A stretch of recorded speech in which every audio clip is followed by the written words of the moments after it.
My name is Lee Schneider. I am a financial services and technology lawyer based in the United States. I'm the general counsel at Ava Labs. I also do a bunch of other things in the blockchain space and in the broader fintech space.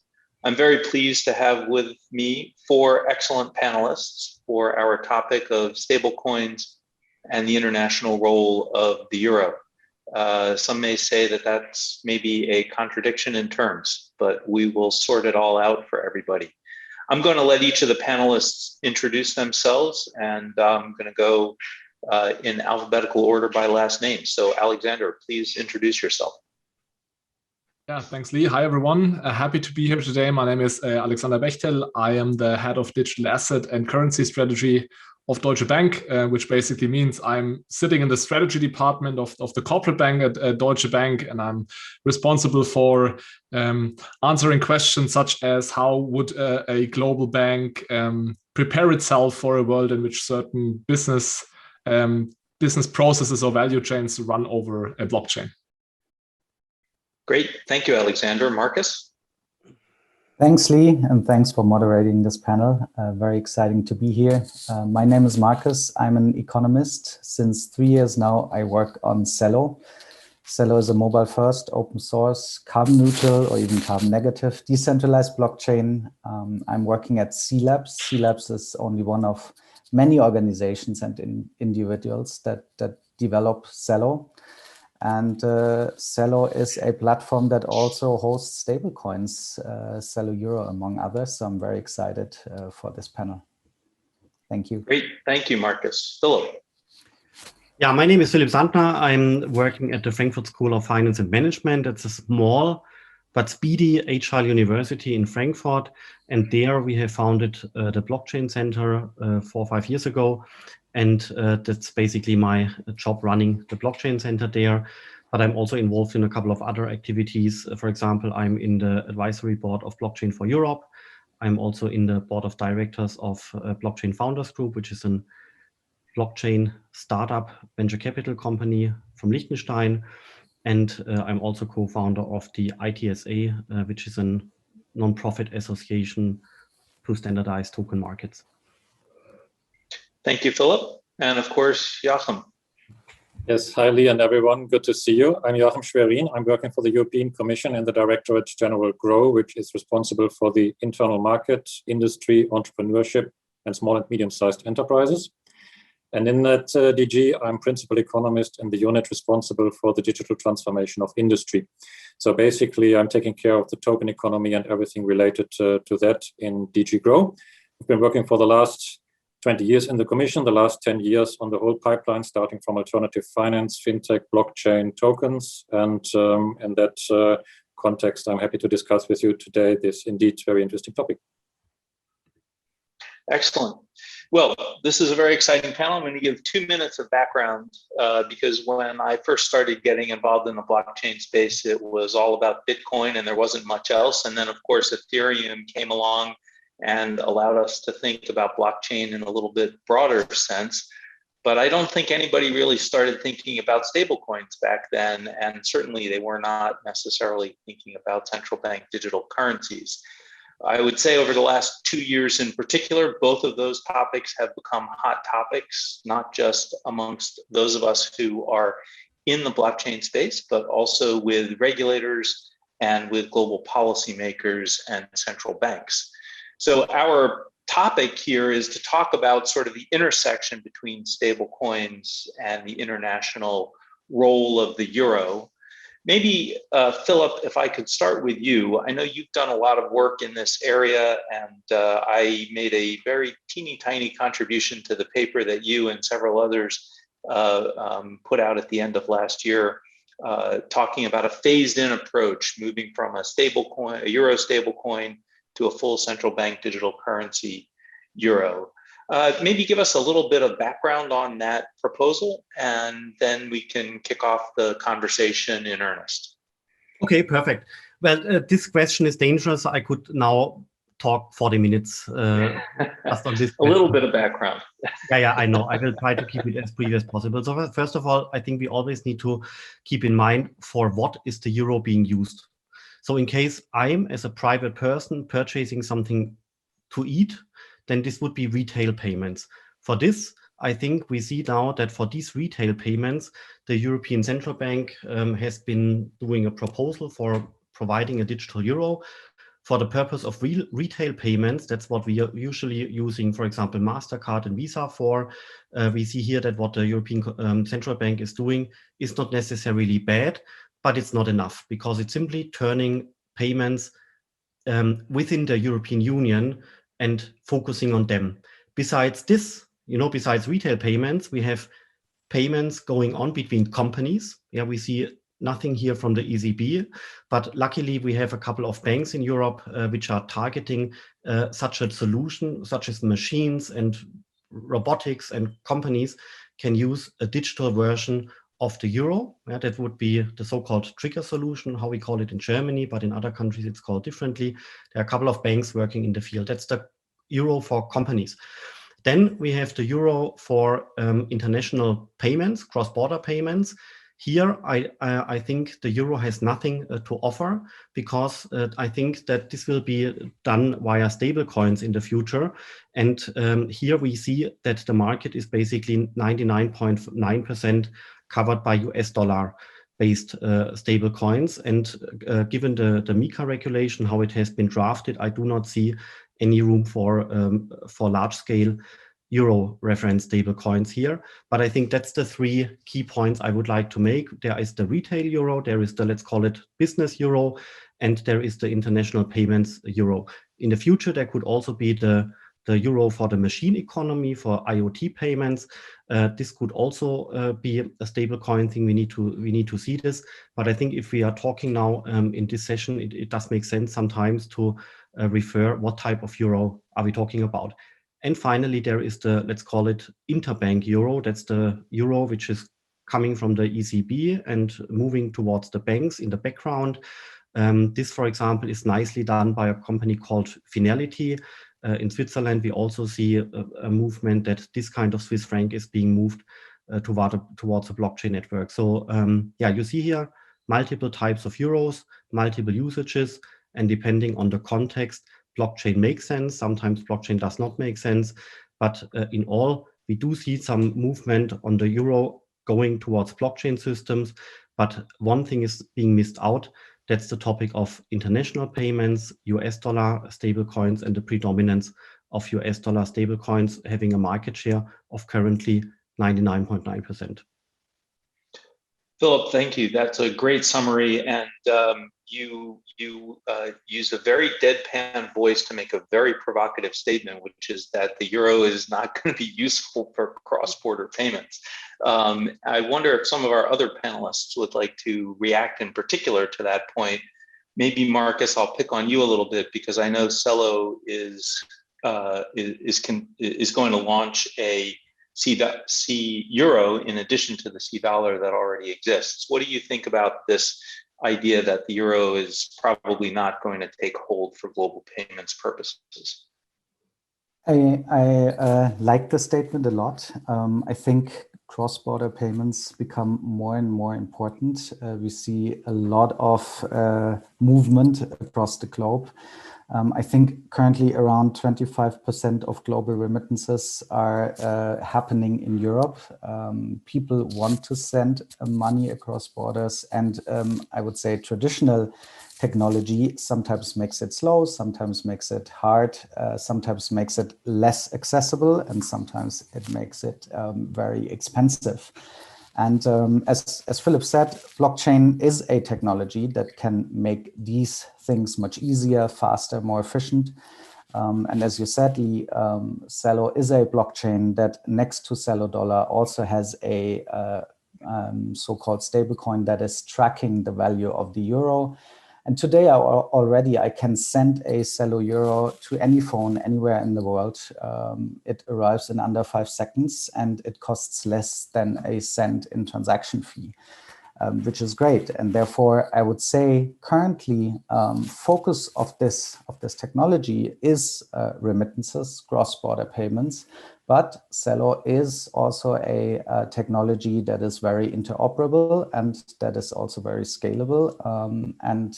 We can see with this interoperability and this smart contract availability on Celo that also these payments, Philip mentioned, Internet of Things payments, connecting machines via transactions, all this is possible with this technology. And therefore, I'm very happy to talk also about the Celo Euro, which just launched and therefore is brand new.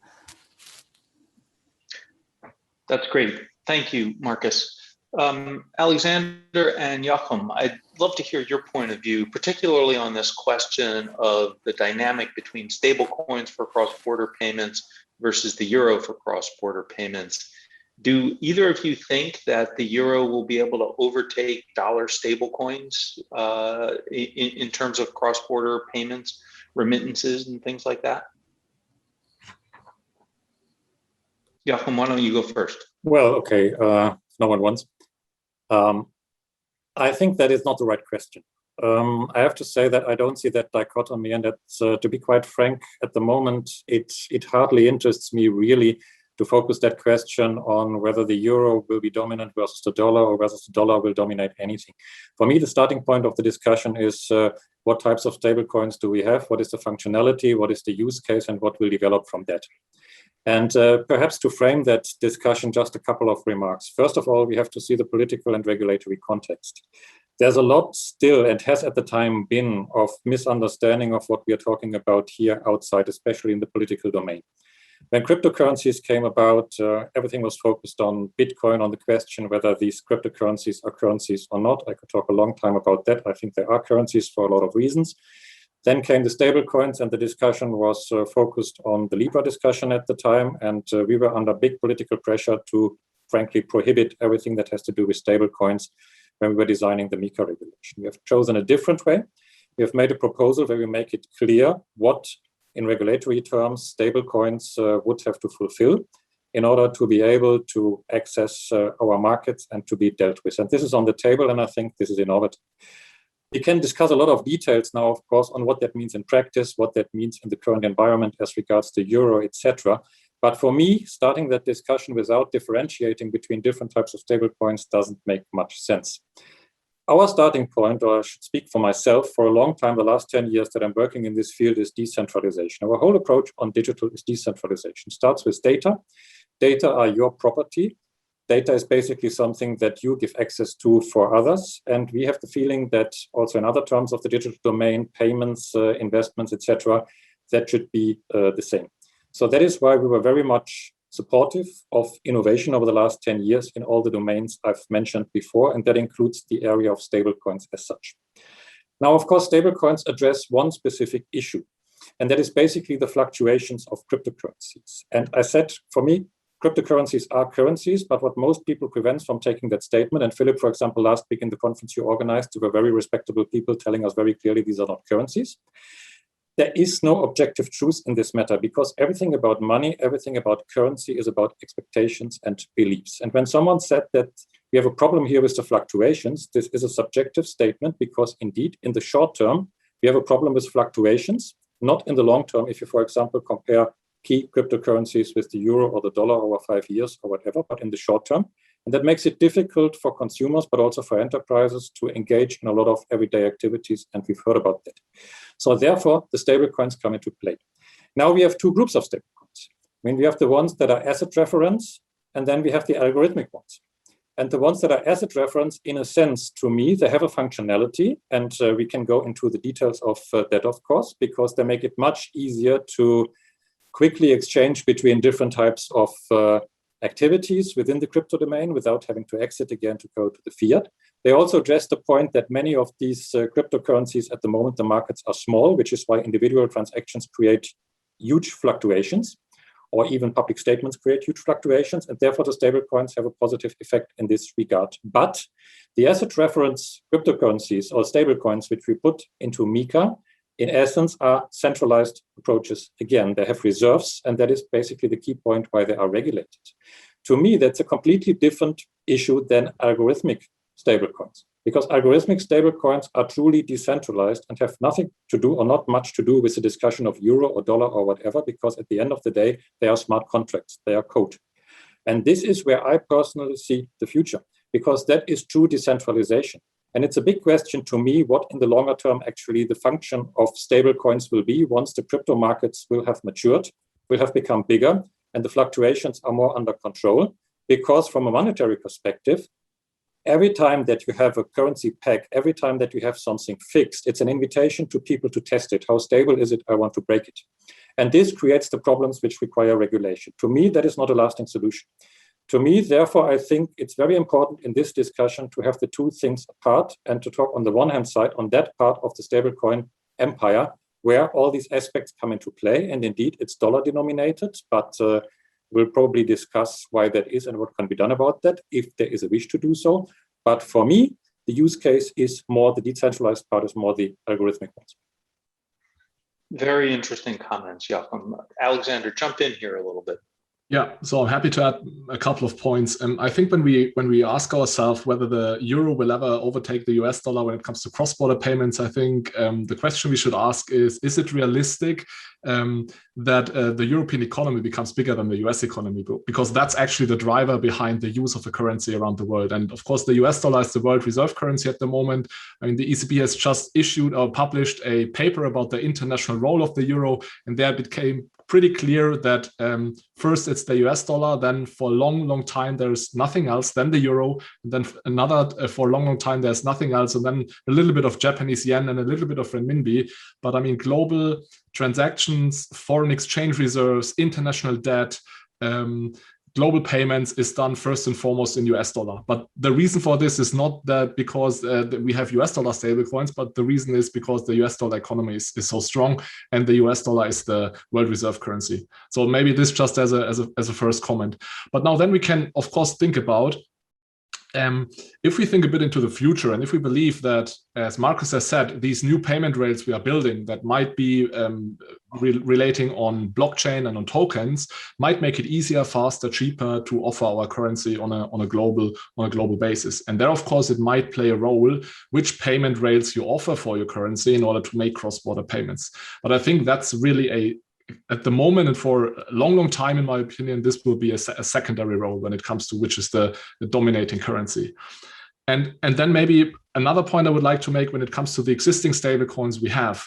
I do not see any stablecoin at the moment that is used for cross-border payments in particular, or that even has this use case cross-border payments. It was first and foremost Libra, which is now called Diem. They started with this idea of solving this cross-border payment issue. All the other dominating ones like Tether, USDC, etc., I do not see the cross-border payments use case for them. And I think one big reason for this is because from a regulatory point of view, that's really, really tricky. And we always have to be aware of which problem are we actually trying to solve by tokenizing money and sending it across border. I know there's always this argument of we can make it faster and cheaper, and I believe this is true. But it's also a bit unfair to do what Marcus has just done to say, and by saying I can send my money around within seconds across borders throughout the world. Theoretically, you can also do this with a current system, with the account-based system. What makes the current system so slow is not only the intermediaries that are being involved, but it's the regulation you have to apply to the system. It's the transaction monitoring, it's the transaction filtering, etc. And whenever a transaction is slowed down, it's not because the technology is so slow, but it's because regulation applies, right? It's because some of the filters has triggered an alarm, and you manually have to check this transaction. So the point I'm trying to make is just let's be clear about which problem are we actually trying to solve by using this technology, because we are not solving the transaction filtering problem if we apply the regulation also to stablecoin cross-border payments. Maybe that's a cool thing about blockchain. You can build in this transaction filtering, you can build in monitoring, you can allow for all these things in code, and maybe this speeds up the current system, and therefore I have high hopes for this. And I know it's like adding this, of course, then maybe slows down the times I just mentioned, but I would say having transactions on a decentralized ledger makes this easier, at least, to control and to filter and to look at. And maybe one more thing to this question, to add to this question, Joachim already mentioned these asset referenced stable coins. Most of these stable coins are, as Joachim said, directly backed by fiat that sits in a centralized bank somewhere. This adds a very specific risk. This adds counterparty risk to this stablecoin. I think end users have to understand this, that basically the collateral for the stablecoin is credit, and credit has a certain credit risk. And credit risk is also priced, and therefore, yeah, I'm fully agreeing on Joachim's view that the future probably is in algorithmic stablecoins that can be used for different use cases and that don't need this this centralized risk sitting or counterparty risk with a bank somewhere, but are basically purely based on smart contracts that are auditable, that are public, that are open source, and people can have a look at.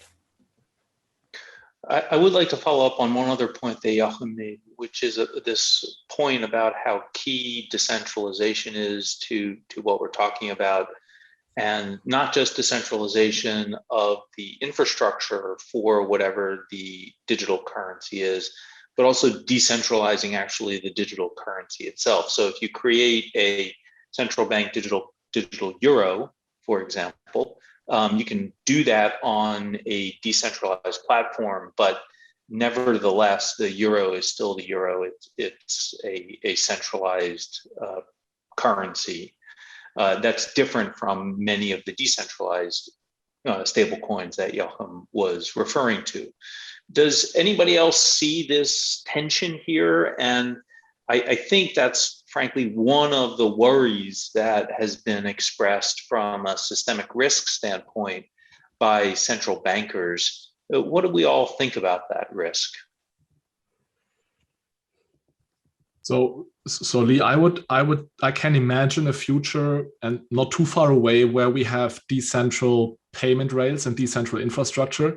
I have a very hard time thinking about a future where we're actually using decentralized money, because of course central banks and also banks and other financial institutions have a very big interest in providing the means of payment. And I mean, first and foremost, the central bank. And I do not see a future where the central bank basically puts away its monetary sovereignty and allows kind of completely decentralized forms of money to be used as a means of payment. And I'm not sure whether this is a good idea, actually. And decentralized forms of money, maybe we have to make the distinction, does not mean kind of in an Austrian economics way of sense that I say, let's everyone issue money and the best wins. That's not a decentralized form of money. A decentralized form of money would be a form of money like Bitcoin, right? Where it's like no one is behind it, no institution. It's a DeFi form of money. And I mean, to be honest, in my personal opinion, I don't think that this is something we should aim for. Yeah, I think the whole country of El Salvador just disagreed with you last Friday, Alexander. So what do people think about what El Salvador did? Obviously, I'm teasing you, Alexander. I don't know if they disagree. Totally fair. But, it was a very interesting move on their part, right? So they're sort of accepting now Bitcoin as a form of the sovereign money of that country. Do people foresee that happening in other countries? Do people foresee the idea that perhaps some countries will adopt a stable coin, either a decentralized, a purely decentralized stable coin, algorithmic stable coin, or one of the stable coins where all of the tokens are backed with currency? Do people see that as a possibility in the future? I think, Lee, of course. I mean, the nice thing about that is the diversity in these matters. And I find it fascinating. And that's basically where the innovation comes from. I mean, I've nothing seen that we have been discussing here over the last 5 to 10 years in terms of innovation that had not been tried in some remote place in Africa, America, or Asia in some context. And they did it because they don't have that legacy system and they can try. And I'm not taking a normative position here where that's good or bad. Just like to distinguish between two things. And the one is innovation. And the other thing is really digitizing our industry and our ecosystems. And that is two completely separate things. We have a large majority of 98% of enterprises that are small and medium-sized. The large majority of that doesn't have a clue what we're talking about here. We want all the ecosystems to digitize, to get digital skills, to get the use cases. For that, they need security. They need a stable regulatory political framework, and they need people to tell them in what direction they can go to.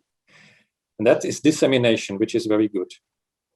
The other thing is the innovation as such, which needs to happen. And then, of course, the market will see what they can do. And we had that in Europe for a long time. We have that now. We have that at the fringes of the EU. We have that in Eastern Europe and other parts of the world. Now El Salvador, the list is getting longer and longer.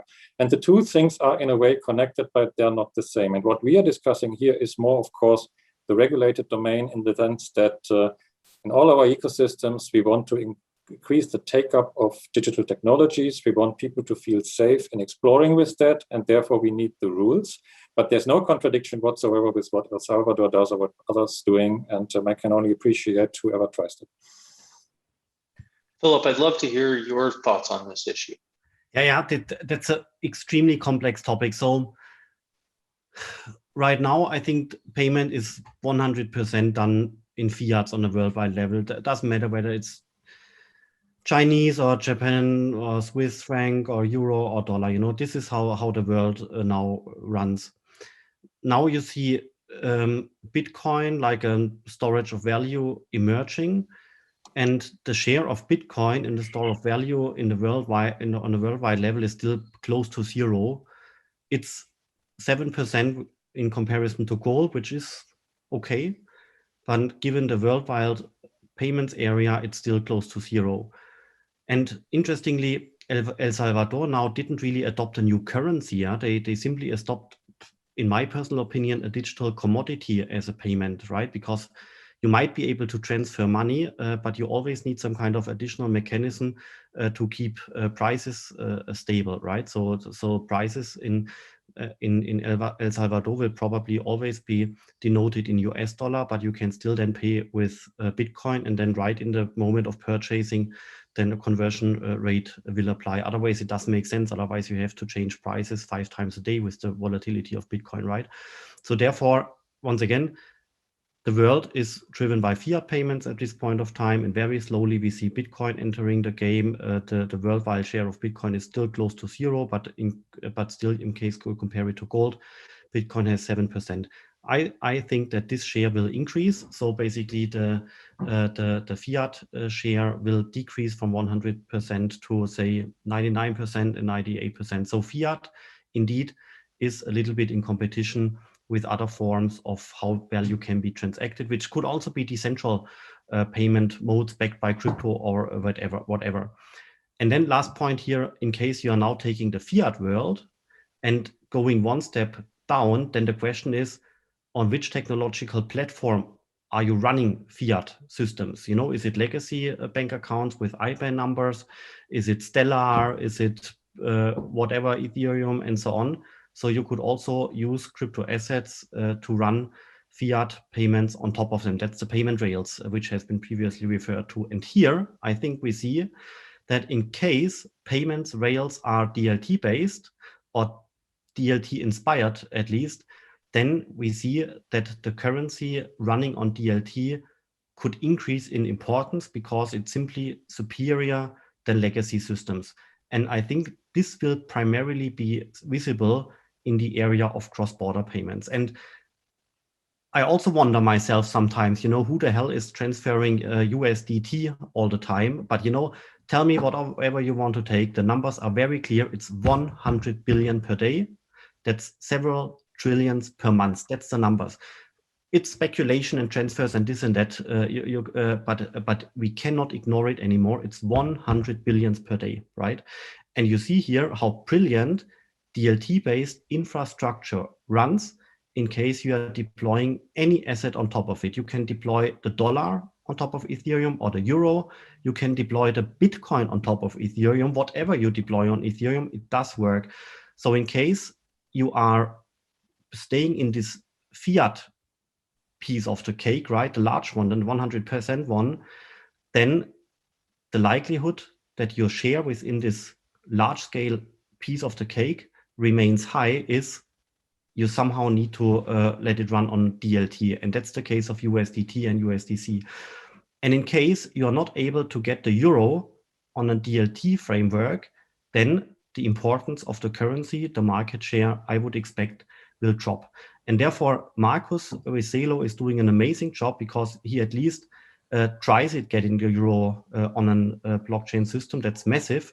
But given the construction of MiCA and given negative interest rates, I think that the euro cannot be a large-scale project on a DLT system, but the US dollar can. I think we've all mentioned MiCA in one form or another in our comments so far, and it sounds like overall not particularly favorable with regard to the MiCA proposals on asset reference tokens. One of the issues that I identified sort of early on with the definition of asset reference token is it kind of felt like most of what would constitute an asset reference token was already some form of regulated financial instrument and therefore covered by MiFID under the express terms of MiCA. I have heard now that the Commission and others are thinking that there are some stablecoins that would be covered, but it's still not clear to me definitionally how asset reference token is going to be applied. I'd love to hear comments from anybody on the panel who's really studied this issue, because I think it remains a very difficult spot and one that's confusing a lot of the readers. I find that difficult to understand, Lee. I mean, I remember that we had a lot of discussions in the past, and I know that you are very keen on discussing and promoting these issues on decentralization and the whole crypto space, as I am, and therefore I'm fully along your line in our past discussions. Now, it's a question a little bit probably of perspective of what you expect and where you start with the analysis. I think both readings are possible. And of course, given that I work for the Commission, that I've done my little part contributing to MiCA, I might look at it more from the positive perspective.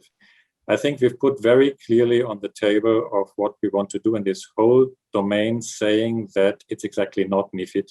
It's exactly not the traditional regulation, but we start here for, as Philip always says, and I like that, for a very small area actually, to have a profound, long regulation to make it clear what are the rules. And MiCA has, in my opinion, 3 pillars.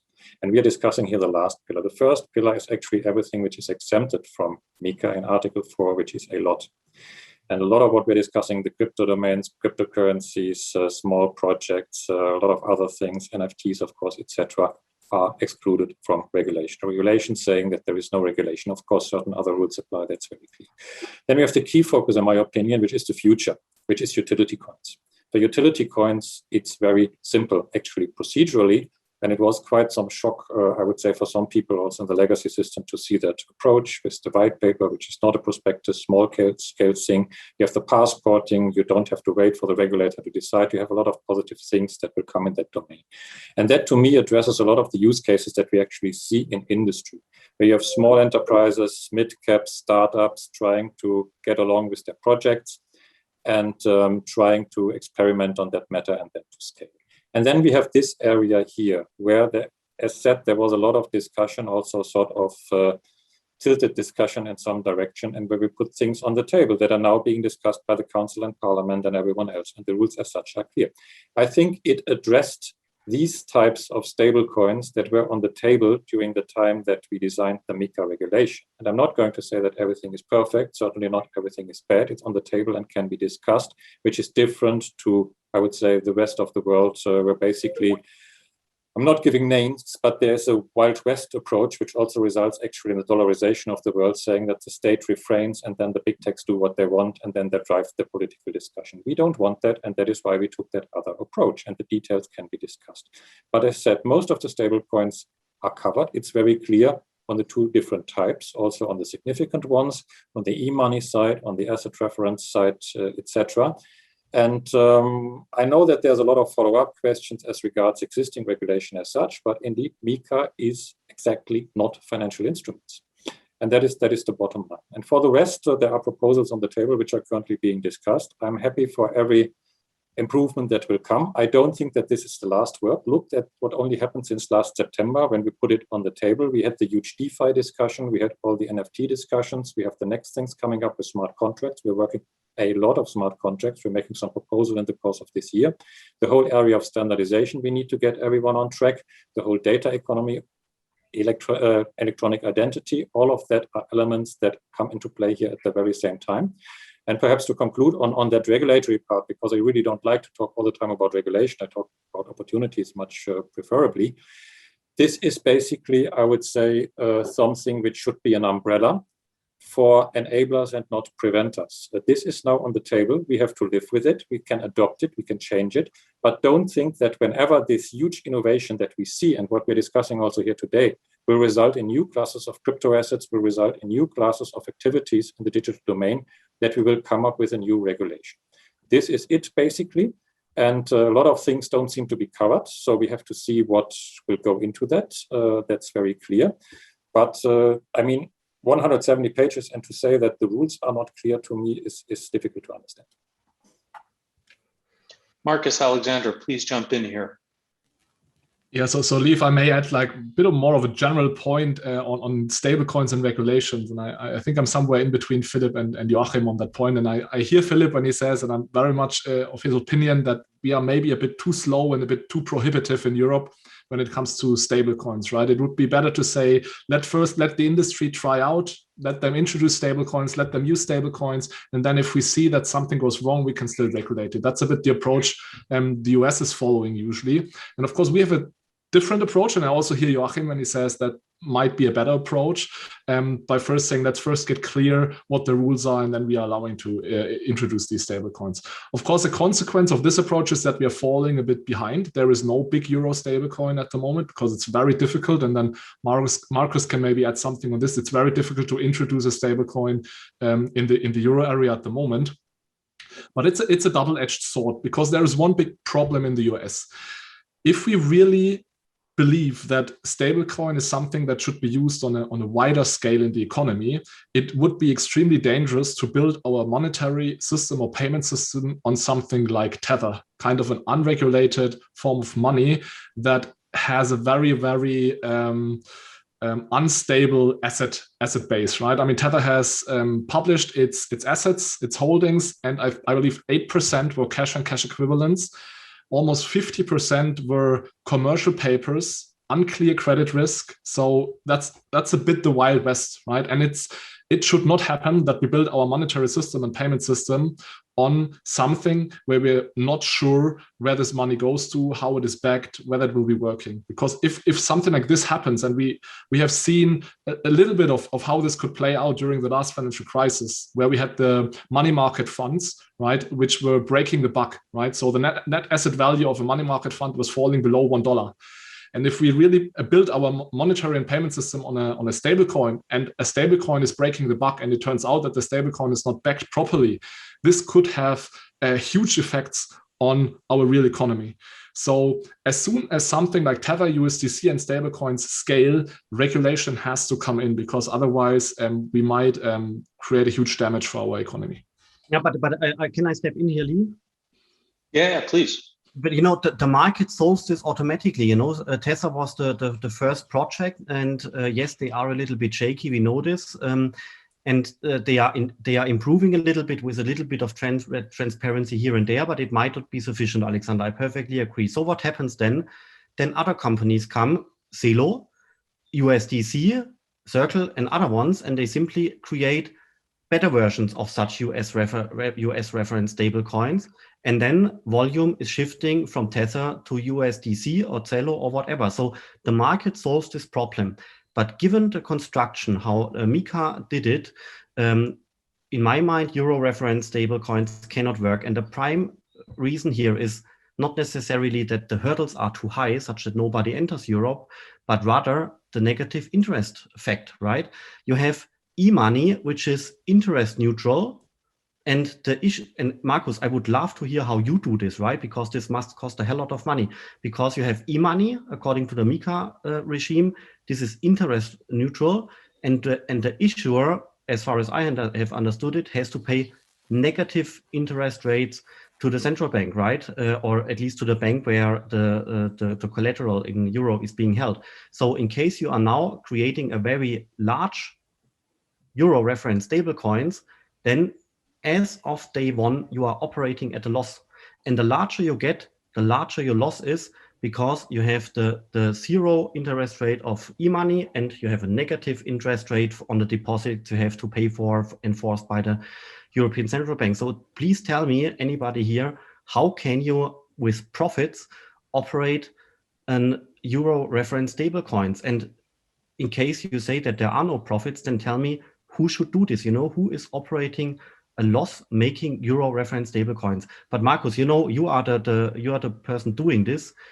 How does this work? Yeah, happy to chat about it. And I think it again comes back to this like more centralized solutions and the more decentralized solutions. And this is what you said is exactly the reason why we see much more dollar-backed stablecoins than euro-backed stablecoins.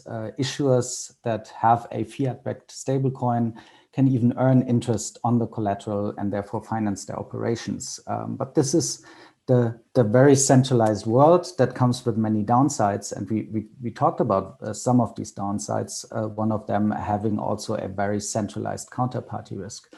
There are other types of stablecoins, like, for example, stablecoins that live on Celo, that are algorithmic stablecoins and are not directly backed by fiat. And therefore, basically here, there are different mechanisms at place that keep a stablecoin stable most of the time. In most cases of algorithmic algorithmic stablecoins, it is based on a supply and demand mechanism where some protocol based on smart contracts adjusts the supply of stablecoin to changing levels of demand and therefore keeps the price stable. However, also this again comes at a cost, and this cost is complexity. The nice thing here is if you build a fully decentralized mechanism, this complexity is based on smart contracts, and these smart contracts are or should be open source, and therefore people can basically dive into. And maybe a second comment to this discussion. I'm very happy that all of you on the panel called out basically that there's a market or competition, not only for the payment rails itself, but also a competition for different forms of money. And this is where I see huge potential for this technology, because on a blockchain, you can have different types of money. You can have local currencies, you can have fiat-backed currencies, you can have decentralized algorithmic stablecoins, you can have central bank digital currencies.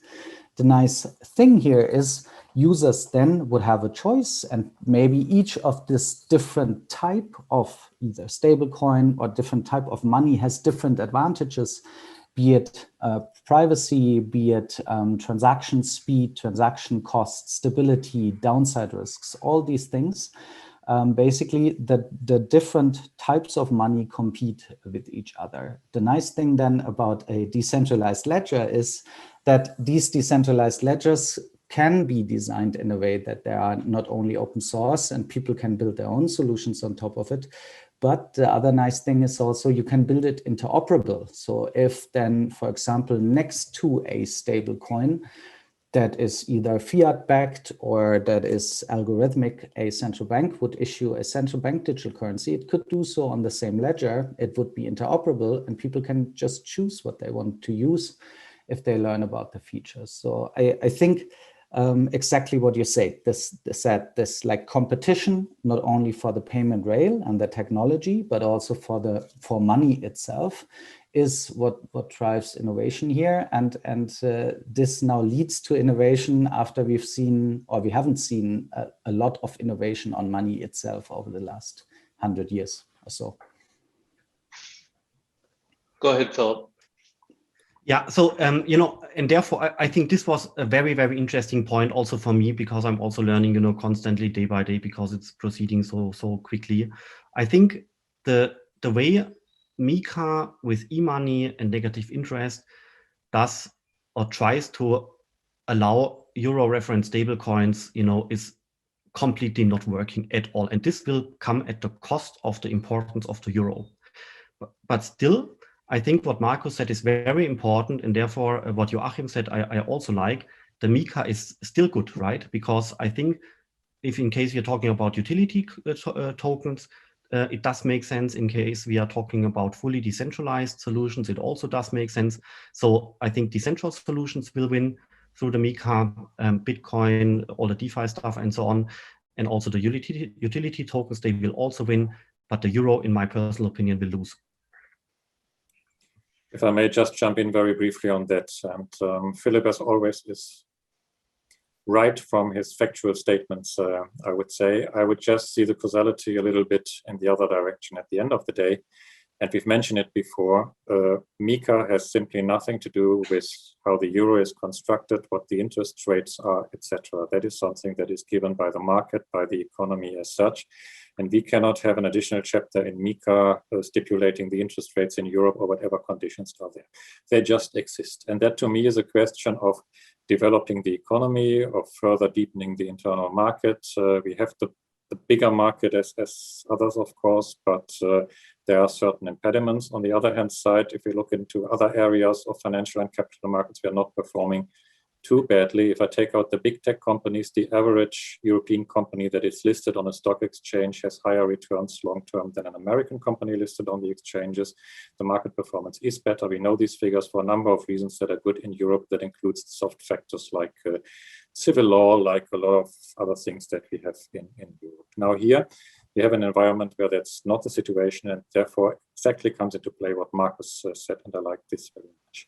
Again, when we talk about all these things, everyone has their opinion, and it's nothing worse when you have an economics associations meeting to start bringing up the question of money or currency, because that means that for the next 4 days, everyone will have a fight and no one will agree on each other because everyone has their weird theory on how these markets work at the end of the day.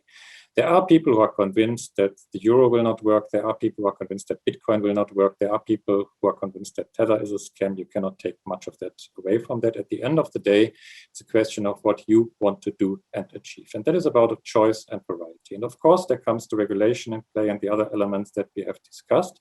But at the end of the day, the nice thing about decentralization, about innovation, is that unless, in my opinion, unless that you become a systemic risk, and we've seen that in the banks, actually, in the legacy system for a very long time, unless you become a systemic risk, you should be able to do what you want. Of course, with certain civil rights, civil law things applicable, and so investor protection, consumer protection, I'm not contesting this, but essentially you can do it. And then also these let's say, artificial questions disappear of trans-border transactions and which currency is more important. Yes, I would also love, like in the Olympic Games, when I support the German team, to see gold medals for Germany. I would like to see the euro stronger than the dollar. That's of course very clear. But when I truly take seriously what we discuss in the crypto domain, where basically when you enter the crypto space, you are in the crypto space. There is no border in the crypto space. There are questions of what your group, your peers, your trusted entity, your decentralized network accepts, finds okay, is able to deal with, then that should be done. And we've seen that with Bitcoin, actually. You could not have in the political domain a Bitcoin discussion until 2017, because 99% of the people that I talked to, they were fully convinced it's a scam and it will crash. And actually the trigger moment was when the Bitcoin price for the first time decreased immensely. And then everyone started getting interested in Bitcoin the moment that the prices fell. And the reason was that people realized it doesn't go to zero. So there is some sort of stable underlying trend, and people seem to be having confidence in that, etc. That's the same thing here. We are seeing a lot of hype. We are seeing a lot of crap out there with huge fluctuations and market capitalizations within minutes or hours or so, and then parts of that will disappear. But the underlying thing is that from the technological side, from the use cases, from the innovation, this is very, very sound and serious business, where the benefit of the innovation process is the diversity. I'd like to throw out another concept to everybody, because we're sort of all taking it for granted that there should be competition amongst monies, amongst currencies. And I don't mean that just in the sense of competition amongst fiat currencies, dollar versus euro, et cetera, we seem to all accept the fact that there should be broader competition amongst currencies to include stablecoins, to include cryptocurrencies like Bitcoin and others. Do we really think that there should be that kind of competition? Should central banks allow that kind of competition to exist, whether it comes from stablecoins that are algorithmic in nature or stablecoins that are backed in nature, whether it comes from other types of cryptocurrencies like Bitcoin and Ether that can be used for payments, either within particular ecosystems or more broadly speaking? What do we think about this idea of competing currencies? So I think, Lee, to a certain extent, competition is fine. But what I would also say, it should still, any currency that is entering the competition should be grounded in our current monetary system with a central bank in the background, which does not mean that it has to be commercial bank money or central bank money. It can be a stable coin, but the stable coin needs to be backed in a certain way by something that is linked to what the central bank is able to provide. Because if we do not do this, I mean, it would be a conscious decision to say we do not need central banks. That's, of course, I know people who believe that this would be a good idea. And we do not need central banks, and we do also not need monetary policy. That's, of course, what would mean we say there's a total open competition when it comes to money.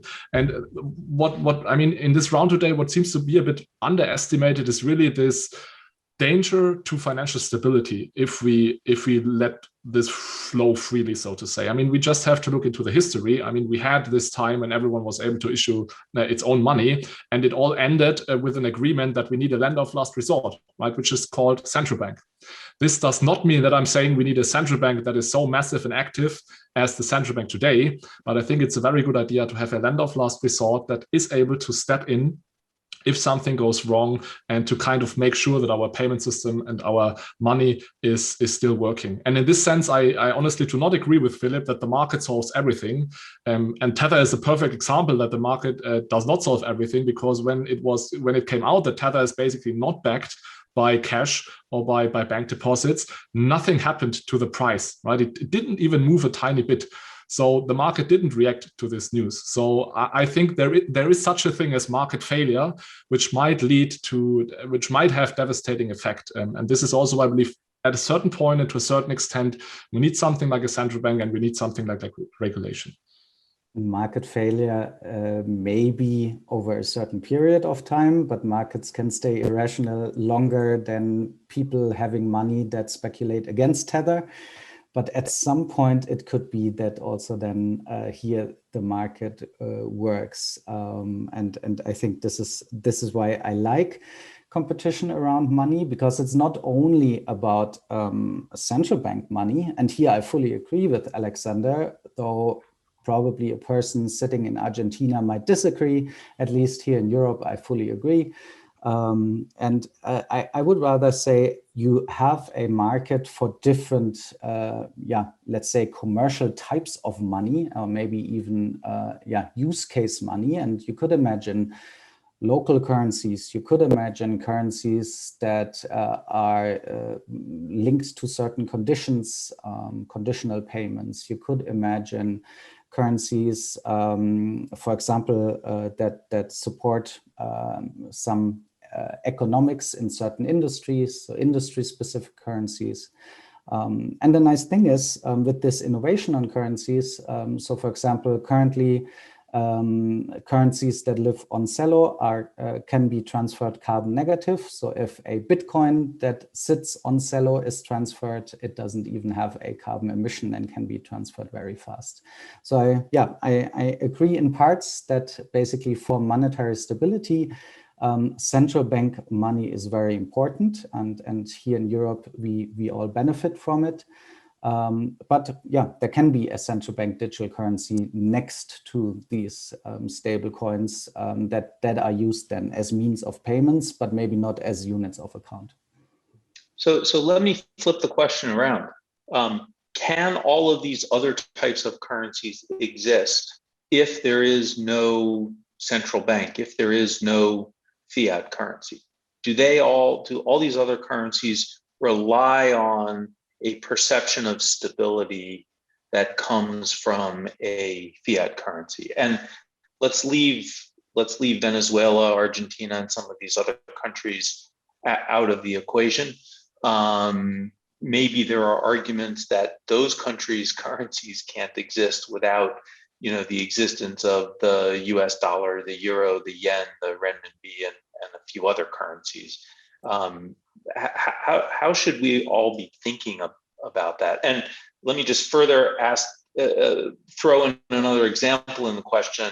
All of these loyalty points that are available to people now, I wonder whether those loyalty points would continue to exist if you didn't have some kind of a fiat currency to sort of stabilize them. All of the prepaid cards, my Starbucks card, my gift cards that I give to my friends and my children from various stores, none of those things could exist if there wasn't some stability, some underlying stable currency or relatively stable currency. I don't know the answer to this question. I'm throwing it out because you all are really smart. I don't know if we are smart, the contracts are smart, but let me put it this way, and we all know they are not. I would be very concerned if there was only one cryptocurrency around, and then that stability discussion would make sense. I think a big part of the answer has actually been given by Alexander, and I like the statement that when he referred to Tether and that there was no price reaction on the news. And for me, my interpretation of that is, which I expected before, people just don't care because they would not expect Tether to be backed in this way. I have received endless statements over the last couple of years of how dangerous Tether is and that it will put Bitcoin into the abyss and how terrible and stuff like that, with an economic logic that I completely understood and where I could, as an economist, not say anything against that. It sounded completely sound to me. Only effect being that the markets thought otherwise about that. And we have so many cryptocurrencies around, we have so many possibilities of arbitrage and changing that, to me, the key question seems to be more, am I in the crypto universe or am I outside of the crypto universe? So the question is about the entry and the exit point. The moment that you decide to go into the crypto universe, you have an immense choice, you have immense competition, and you have immense leverage, I would say, between the various options that do exist. And the question is not so much, in my opinion, whether something is actually backed by something, but the question is, if I hold it, can I find a buyer? And at what conditions and at what time, etc. That's the more interesting question. So as long as this market is evolving and increasing, I think that goes fairly well. The interesting point will come when that will mature, and then it will probably come from the issues that we already have actually been discussing with Libra now, Dia, as regards the non-crypto aspects. Much of the discussion on that Libra thing was not about crypto. I found basically nothing on crypto in this. This was about monetary policy, and this was about competition policy. This was about dominant companies leveraging their powers into new markets. That's a completely different thing. And that is something where actually the dangers are as soon as the markets mature, as soon as the incumbents come, as soon as it's locked in. We are not in that situation. And therefore, I feel that the stress is absolutely not in this context here. And I'm fully on the line of Alexander and actually everyone in the discussion here, but some of the arguments refer to different parts of the time path that we're going into the crypto domain. At the moment, we are in an expanding phase where there's also some scope for error, but as said, as soon as we are in the crypto universe, traditional notions such as stability, such as reserves, such as borders disappear because they don't exist there. And that's the true focus actually of decentralization. And many people that contest that, in my opinion, simply have not fully understood the concept of decentralization, how radical it is. I think that last point you made, Joachim, is a hugely important point.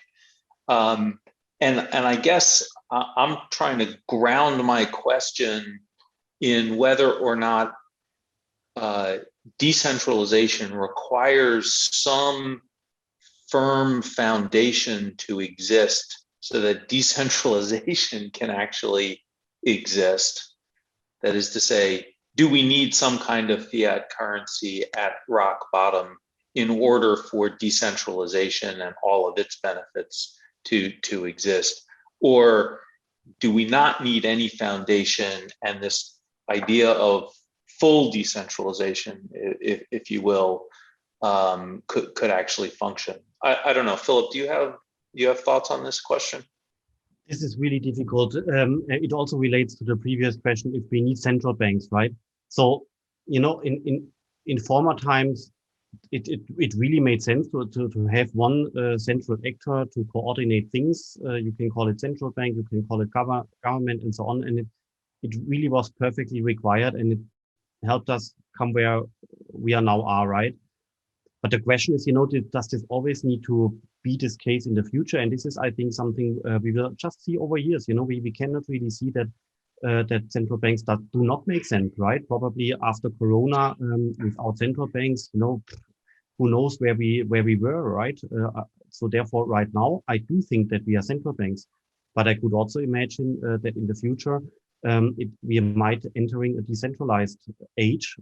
This might start in 10 years or in 20 years or in 30 years, who knows? And maybe in 40 years, then I'm 81, in case I'm still invited there. And when I'm 81, maybe we then come to the conclusion that in 40 years from now on, we now don't need central banks anymore. But right now, 2021, I think we do need them. But it might be that their importance is a little bit decreasing over time. And to be honest, El Salvador will be very interesting to observe in the next 5 years, because this is a live experiment. Sorry to say this, but it's a live experiment to see how is a company handling this. For example, showing prices in US dollar, like a Coke, $3.50, something like this. And then persons will have an app. They purchase factually in Bitcoin, but the price is transferred in US dollar. And right 1 second before the money is being transferred, you're getting a deduction on your Bitcoin accounts. Right at the Bitcoin price and at the Coke price, you then have on this very specific date. Honestly, it's very, very difficult to imagine if this works, how it works, will it work, and so on. But we will see it in a couple of months, or in maybe 1 or 2 years, how it then unfolds when a company is having two legal tender, two official currencies, USD and Bitcoin. It will be very exciting. Yeah, I think, look, I think this is a difficult question. I don't know that I know that there is a right answer to it. I do think, as with many other things in life, there's all kinds of balance that needs to be struck. And I subscribe to what I call the pendulum theory of the world. Pendulum swings one way and it gets to some point, and then it starts swinging back in the other direction. And there is some corrective mechanism there. There have been a couple of questions in the chat. I'd like to throw them out. I think we've only got about another 10 minutes to go. One of the questions in the chat was, what would be some of the alternatives to stablecoins in order to have programmable money exist? Do any of you have thoughts about that? Maybe just one more remark. Sorry, Alexander, and I'll let you answer this question. Maybe just one more remark to the previous question. If a central bank is in the end needed, and I would say in the end, and a lot in if you can call it already an industry where I'm working in, a lot comes down to trust. If people trust central banks, if people trust decentralized systems, if people trust something in this world, if people maybe even trust, as Joachim and Alexander said, for now, Tether, or even don't care about the collateral of Tether. It comes down to trust, and this probably, from my perspective, then will always have to be re-evaluated. Do I like to trust a decentralized system? Do I like to trust a central bank? Probably also depends on where I am sitting. Well, so I'm going to react to that, Marcus. And Alexander, apologies. We will get, and apologies to the person who put in the question about alternatives to stablecoins.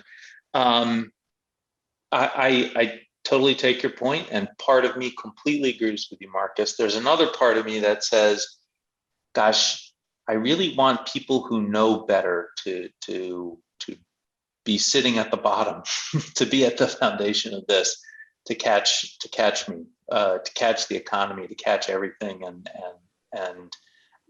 give that infusion of currency, for example, in order to soften some of the blows. Maybe it's the parent in me that wants to be there to catch my kids if something goes wrong. That I also want. Also, part of me wants that as well, and I think that's a little bit of the tension. I think, frankly, that's a tension that the other question that's in the chat gets at a little bit is, how do you resolve this idea that we probably need governments for some reasons, and we're always trying to figure out exactly what those reasons are, and we probably don't need governments for lots of other reasons, and we're always trying to figure out what those reasons are, and we want to make sure that we keep working on that balance, and I think, just going back to MiCAR, I think MiCAR is trying to strike that balance, just like many of the other regulations are trying to strike that balance, and different jurisdictions, different countries are trying to solve that in different ways. Anyway, let's get back to Philip's question. So, Alexander, what alternatives do you see for stablecoins in order for there to be competition in programmable money?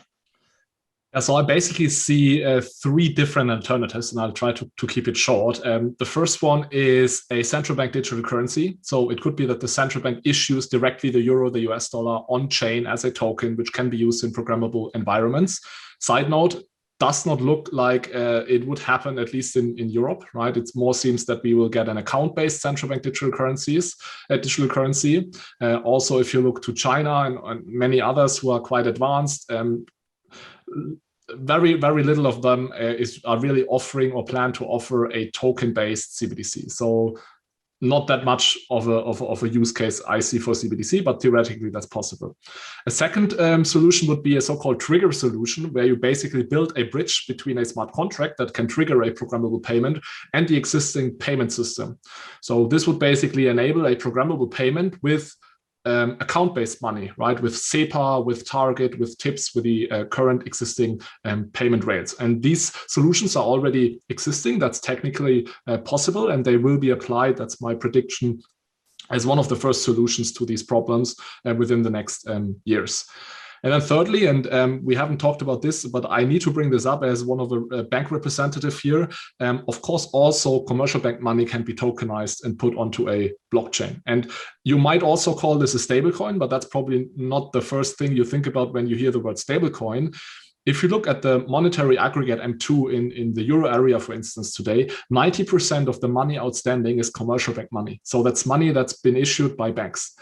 And of course, a very intuitive way of bringing forward our monetary system would say, let's offer this money not only in a bank account, but let's also offer this money on a blockchain as a token in order to make this money available for all these use cases. And coming back to one last sentence, coming back to the discussions we had about whether this is possible under MiCAR and whether MiCAR makes it possible to offer stablecoins, a tokenized commercial bank money, so tokenized demand deposits, would be, in my understanding at least, would be possible under MiCAR, because we as banks anyway own the reserves already. We have a lot of excess liquidity that we could put to good use by saying we issue tokens and back these tokens with our reserves.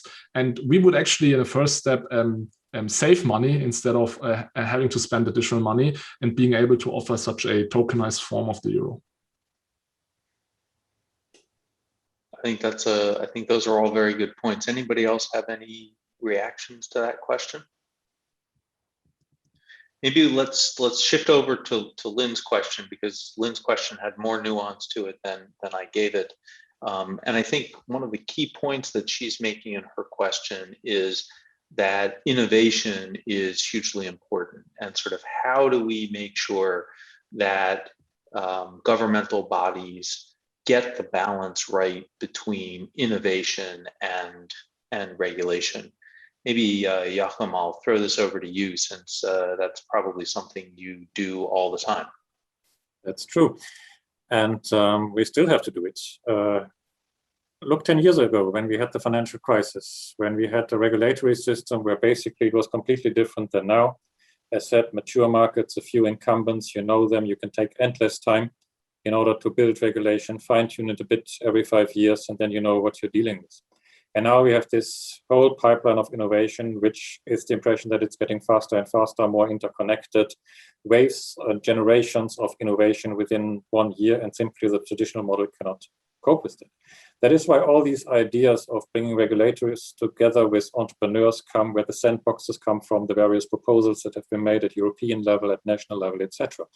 And we started that already about 10 years ago when the crowdfunding movement came up. And basically everything we're discussing here is a sort of crowd decentralized movement as such, that people who take decisions have to understand the technology, have to experiment with them, have to work with that, and have to see what is possible, what different functions mean, what is a smart contract, not only in terms of code, but also in terms of the legal and economic implications and all the fine-tuned details. And that can only be done through education, education, and education.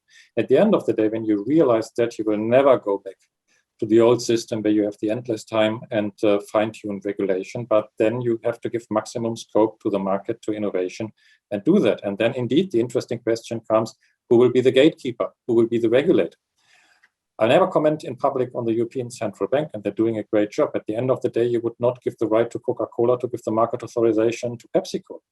And you have to find a way where basically you find, let's say, scope for this innovation to take place, exactly, I think, in the way that has been mentioned here. And don't underestimate everyone who is on the market and find their own solution. I like very much what Alexander said, for example, on what they can do already in the current framework. And there's others that feel that their opportunities not so much addressed, but they can do that. At the end of the day, and that's perhaps my bottom line for this whole discussion, which I find extremely fascinating because it brings more questions than answers, and that is the result of a good discussion. Your pendulum, Lee, what you mentioned is precisely the issue of, is that thesis, antithesis, can decentralization exist without centralization? Very fascinating questions. The answers to that you will never find in an economics textbook. But part of the answers you find actually in philosophical books 200 years ago. I personally feel that more answers can be found in the works of Kant, Hegel, and Fichte, for example, in the German idealism 200 years ago, than you find in any economics textbook. And then you can get to these aspects. But I would say we have done our job. We have addressed not everything in detail, but we've shown how fascinating this debate is. And when we can be sure when we speak to Robert that we get extra invitations for the next editions. I think that's a great way for us to end. I'd really like to thank all of our panelists. Robert, as Philip said, in 40 years when we come back to do this, he's going to be 41. I'll actually be 97. So hopefully I'll still be swinging at that point. But this was a really great discussion. I think if we have any takeaways, it's that there is always going to be change, that there's always going to be innovation, and that there's always going to be a group that's running to try to figure out what to do with all of this stuff. And I can't think of better company to do that with than you four. So thank you guys very much. Thanks a lot. Excellent. Thanks. Thanks a lot. Goodbye. Bye. Thanks a lot. Robert, over to you. Thank you, guys. That was a very enjoyable panel, I have to say. I think I was never so excited by a discussion about economics like today. Really great. On that note, I hope the rest of the audience also enjoyed our first day of our blockchain summit. I think we saw a great number of speakers discussing a very important list of topics. Tomorrow we have our second day. It will become a bit less regulatory and a bit more industry innovation focused.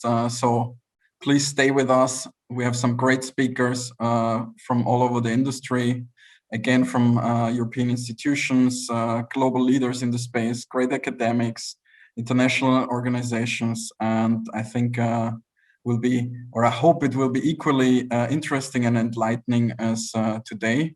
Have a good day. If you haven't tweeted about it, please do like, share, and motivate your peers to join.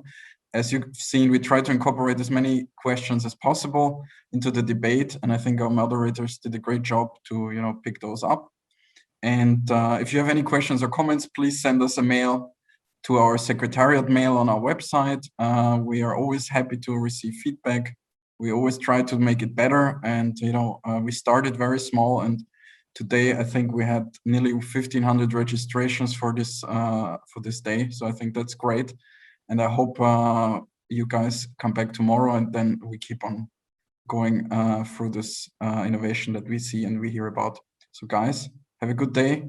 Thanks again to the panel. It was great, and see you tomorrow. Bye.